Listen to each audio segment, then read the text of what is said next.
महायुद्ध से जुड़ी इस वक्त की सबसे बड़ी खबर आपको बता दें, अभी अभी इजरायल ने जबालिया और बेतनून शहर में बम बरसाए हैं। हमले के बाद दोनों शहरों के ऊपर से काले और सफेद धुएं का गुबार दिखाई दे रहा है। जब इजरायल की सेना ने हमला किया, हमले की लाइव तस्वीरें न्यूज 18 इंडिया की टीम के कैमरे में भी कैद हो गई। वहां से थोड़ी दूर पर न्यूज 18 इंडिया की टीम भी मौजूद थी। गाजा बॉर्डर से न्यूज 18 इंडिया की ये एक्सक्लूसिव रिपोर्ट आपको दिखाते हैं।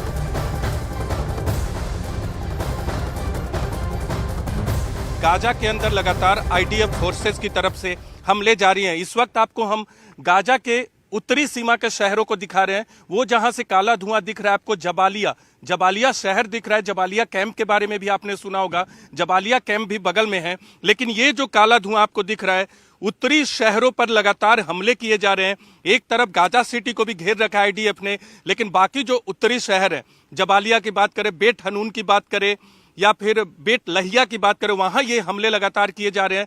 आज तो इजरायल के प्रधानमंत्री नेतन्याहू ने यह भी कह दिया है कि वो गाजा पर हमले के बाद, इस वॉर के खत्म होने के बाद अनिश्चित काल तक गाजा की सिक्योरिटी तय करेंगे। यानी इजरायल तय करेगा कि गाजा में किस तरह की सुरक्षा। काले धुएं का गुबार आप देख सकते हैं। और दूसरी तरफ बेट हनून की तरफ काला धुआं जहां से निकल रहा है वो जबालिया है।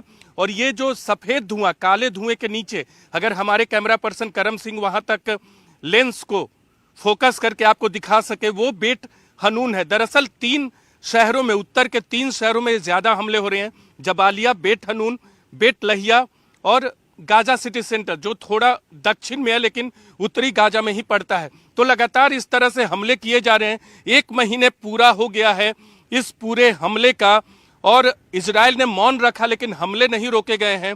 और लगातार मौन रखने के बाद एक बार फिर एक के बाद एक हमले उत्तर गाजा की तरफ जारी है आईडीएफ की तरफ से।